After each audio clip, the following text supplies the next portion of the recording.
मी मारुती परडे.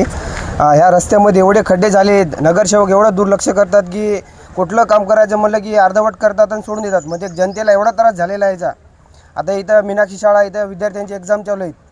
एवढ्या रस्त्यावर गाड्या लागल्यात, व्यवस्थित खड्डे नाहीत का नाही, सगळे खड्डे मोठमोठे खड्डे पडलेले आहेत. गाड्याला अडचण जाते यायला जायला. जागोजाग मोठमोठे चंबर करून दिलेत, कुठं खाली कुठं वर. भर व्यवस्थित नाही काय नाही, एवढा त्रास झाला. अर्धवट काम या ठिकाणी केलेलं दिसून आलेलं आहे. अर्धवट काम आहे आणि हे इथून तिथून सगळं अर्धवटच काम चालू आहे याचं.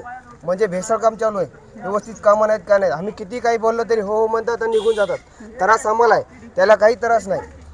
प्रत्येक वेळी यांनी घरं भरण्याचं काम केलेलं आहे असं वाटतं. प्रत्येक वेळी असंच काम चालू आहे याचं. म्हणजे भेसळ काम चालू आहे सगळं प्रत्येक गोष्टीमध्ये. मी आता 5 मिनिटापूर्वी सोनटक्के जे की कॉन्ट्रॅक्टर आहेत त्यांना फोन लावला, तर ते म्हणतात की आमचे माणसं येत आहेत. आता हे सेंटरचं आता सेंटर आहे 12वीची एक्झाम चालू आहेत. विद्यार्थी इथं फसायलेत सगळे. यांना फोन लावून सुद्धा विनवणी करून सुद्धा ते येत नाहीत म्हणल्यानं ही खूप लाजिरवाणी गोष्ट आहे.